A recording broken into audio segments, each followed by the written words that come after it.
बहुत वक्त पहले एक खूबसूरत गांव था जिसका नाम शांति नगर था। लेकिन गांव के एक कोने में मौजूद एक प्रासरार झील ने लोगों के दिलों में खौफ का साया डाल रखा था। लोग कहते थे कि जो भी उस झील में तैरने जाता कभी वापस नहीं आता। गांव के बुजुर्गों का मानना था कि झील के अंदर कुछ तो है जो झील में आने वालों को शिकार करता है। एक दिन गांव का किसान रामो अपनी धोती बांधे झील के पास जाने की तैयारी कर रहा था। रामो की माँ उसे रोकती है। बेटा, इस झील के करीब मत जाओ। ये जगह मनहूस है। माँ, ये सब बस पुरानी कहानियां हैं। ऐसा कुछ नहीं होता। मैंने अपने दोस्तों से वादा किया है और मैं कल झील में तैरने जा रहा हूं। कुछ भी नहीं होगा। मैंने खुद अपने आंखों से देखा है कि कितने लोग यहाँ से कभी वापस नहीं लौटे। बेटा, ये झील सादा नहीं है। मैं नहीं चाहती कि तुम भी इन लोगों की तरह गायब हो जाओ। लेकिन रामू अपनी माँ की बात को संजीदा नहीं लेता और झील की तरफ जाने का इरादा करता है। अगले दिन रामू अपने दोस्तों के साथ झील के पास पहुंचता है। गांव के लोग दूर से ये मंजर देख रहे थे। रामो, मुझ जाओ। ये झील वही है जिसमें जाने वाले कभी वापस नहीं आए। आप लोग बस पुरानी कहानियों पर यकीन करते हैं। मैं वापस आऊंगा और तुम सबको दिखाऊंगा कि यहाँ कुछ भी खतरनाक नहीं है।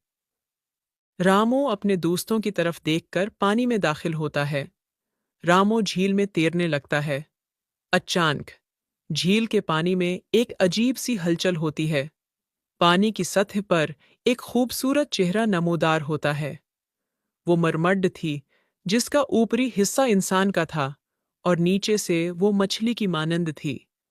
उसकी आंखों में गहरी चमक और दलक्ष मुस्कुराहट थी। तुम तुम कौन हो? रामू, तुम मेरे जाल में आ चुके हो। क्या तुम्हें डर नहीं लगता? मैं इस झील की मुल्का हूँ और जो यहाँ आता है वो कभी वापस नहीं जाता। रामो खौफ से पीछे हटता है, लेकिन मरमड्ड ने उसे अपने जादुई जाल में जकड़ लिया। रामो चीखता है, लेकिन कोई उसे बचाने वाला नहीं था। रामो के दोस्तों ने जब देखा कि वो गायब हो गया है, तो वो खौफजदा होकर गांव वापस भागे और गांव वालों को बताया। गांव के लोग गुस्से और खौफ में थे। सबको मालूम था कि मरमड ने एक और जान ले ली है। रामो की माँ जार व कतार रोती हुई झील की तरफ भागी। गांव के लोगों ने फैसला किया कि अब उस मरमड को खत्म करना जरूरी है। गांव के बहादुर जवान और बूढ़े सब जमा हुए और झील के पास पहुंचे। अब बहुत हो चुका। हमें उस मरम्मत को खत्म करना होगा। ये झील हमारे लोगों की कब्रें बनती जा रही है। गांव के लोग नेज़े, मिशालें और रस्सियां लेकर झील में दाखिल हुए। मरमड्ड ने उन्हें रोकने की कोशिश की, लेकिन गांव के जवानों ने हिम्मत नहीं हारी। आखिरकार उन्होंने मरमड्ड को झील के किनारे घेर लिया और उसे नेज़े से वार करके मार डाला।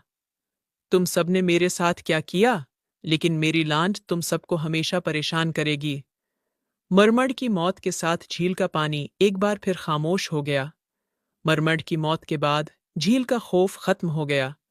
गांव वाले दोबारा अपनी जिंदगी में मसरूफ हो गए। रामो की माँ अपने बेटे की याद में रोजाना झील के किनारे बैठती और आंसू बहाती। बेटा, मैंने तुम्हें कहा था कि ये झील खतरनाक है, लेकिन तुमने मेरी बात नहीं मानी।